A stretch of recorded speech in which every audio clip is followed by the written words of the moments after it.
prinsip yang berikut adalah prinsip beneficence. Prinsip beneficence ini adalah suatu tindakan kebaikan yang lebih dari apa yang mampu kita lakukan, yang tertulis di dalam surat pernyataan informed consent. Jadi kita sudah pikirkan bahkan resikonya sendiri.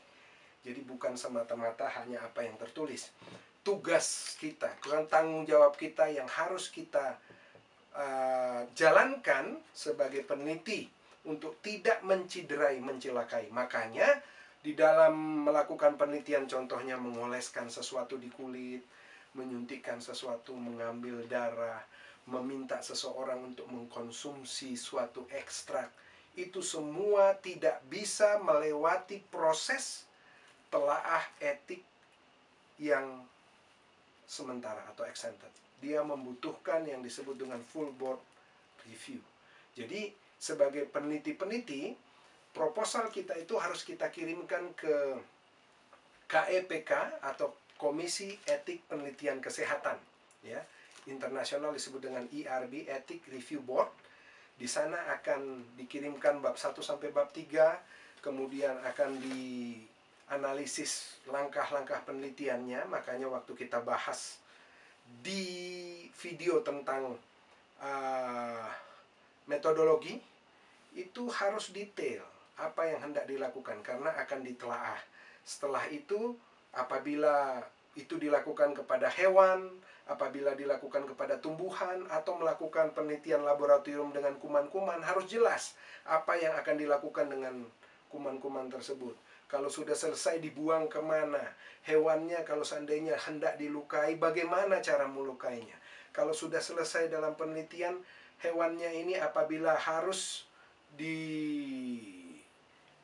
bagaimana caranya? Itu semua diatur dalam etik penelitian, ya, kesehatan.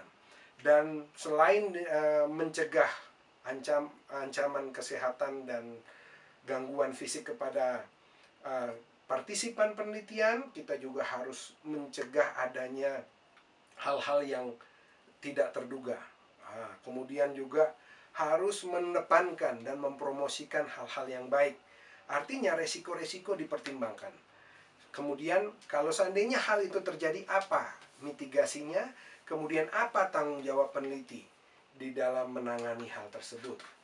Nah, itu makanya penting menjelaskan secara detail manfaat. Jadi prosedurnya kita jelaskan, bacakan dengan jelas, kemudian manfaatnya apa, resikonya apa, sebelum melaksanakan penelitian. Sehingga partisipan menandatangani surat consent letter dan memiliki kesediaan yang sukarela terlibat dalam penelitian kita tanpa ada paksaan sedikit pun. Dan dia bebas untuk berhenti kapan saja. Nah, dalam prinsip yang terakhir yaitu keadilan, justice, di sini kita prinsipnya mengedepankan bagaimana memperlakukan sama. Maka itu kadang penelitian yang sifatnya eksperimental dengan kontrol grup cukup menantang. Untuk menantang dalam arti bagaimana menyeimbangkan sehingga orang yang kontrol grup tetap memiliki manfaat dari penelitian tersebut. Disebut dengan burden sharing, ya, sharing of burden and benefits of the research, ya. Kemudian kita harus membedakan prosedur ya dari yang dapat dilewati oleh kelompok kontrol, yang dapat dilewati oleh eksperimental, bahkan manfaat dan baik buruknya, manfaatnya harus lebih dari keburukan atau side effect yang dapat diperoleh dari proses penelitian tersebut. Kembali dalam hal ini sangat berhubungan dengan vulnerable population tadi, karena contoh kita bicara tentang ibu-ibu hamil, orang tua atau bayi, tentunya mereka sulit, apalagi orang-orang yang mengalami gangguan mental, sulit kita meminta persetujuan mereka karena mereka pun tidak memahaminya. Untuk itu, dalam kasus seperti ini, bagi individu yang tidak dapat memberikan informed consent, tidak dapat memberikan persetujuan dalam dirinya, harus diwakilkan kepada orang yang bertanggung jawab kepada dirinya. Contohnya melakukan penelitian smart school snack kepada anak TK. Siapa yang mengizinkan? Dirinya? Tentu tidak. Mereka masih di bawah 6 tahun. Kita akan meminta persetujuan dari orang tua mereka. Jadi di sini kelihatan justice-nya, ya. Nah, ada 7 standar, ethical standard dalam penelitian. Pertama adalah nilai sosial klinisnya. Apakah setiap peneliti harus memahami itu? Nanti di dalam lembar telaah, kalau nanti rekan-rekan calon profesional memasukkannya ke dalam website KEPK kita di Universitas Advent Indonesia atau di KEPK institusi yang lain, akan ada lembaran yang mengkaji secara individu, artinya self-evaluation, nanti akan dilihat kembali oleh para penelaah-penelaah. Pertama, prinsip, maksud saya standar pertama yang penting adalah nilai sosial klinis. Apakah nilai sosialnya besar, melebihi dari yang kerugiannya? Bagaimana nilai sosial dan klinisnya kepada masyarakat? Kemudian nilai ilmiahnya, itu standar kedua. Ketiga adalah pemertaan beban, ini masuk ke dalam justice, ya. Keempat adalah kembali masuk ke dalam beneficence, adalah manfaatnya dibandingkan dengan resikonya.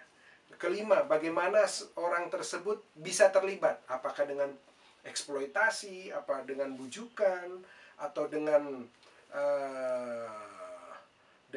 informasi yang sifatnya terselubung, itu harus jelas.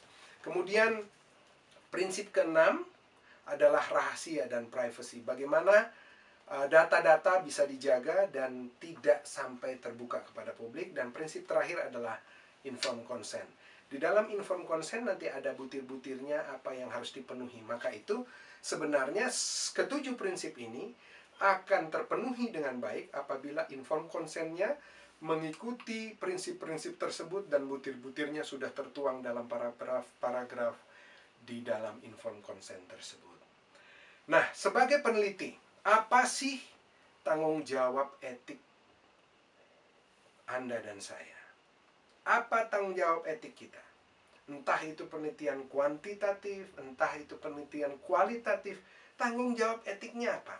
Pertama adalah mengumpulkan aplikasi untuk ditelaah. Aplikasi ini bisa diperoleh secara online ataupun secara manual bagi komisi etik tertentu. Anda boleh isi dan lakukan self-evaluation. Kita lakukan penelaahan terhadap proposal penelitian kita. Kemudian melaksanakan penelitian. Namun melaksanakan penelitian ini bukan berarti semena-mena, oh saya sudah dapat izin dari komite etik, ya saya langsung lakukan. Oh tidak begitu. Semua apa yang sudah tertulis, yang sudah dijanjikan, yang Anda sebagai peneliti hendak berikan, itu harus diikuti secara detail. Kemudian setelah itu adalah melaporkan bahwa proses penelitian berjalan lancar dengan aman, tidak ada masalah.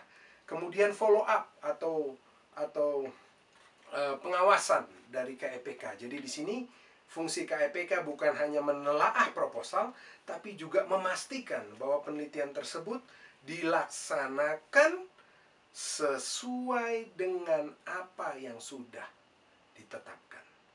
Jadi maka kalau seandainya ada hal-hal yang belum jelas, KEPK tidak akan mengeluarkan surat persetujuan untuk pelaksanaan. Maka dari sisi itu, KEPK juga memiliki tugas untuk mengevaluasi. Dan yang terakhir adalah memberikan informasi kepada para peneliti dengan jelas, sehingga keputusan mereka berdasarkan kesukarelaan.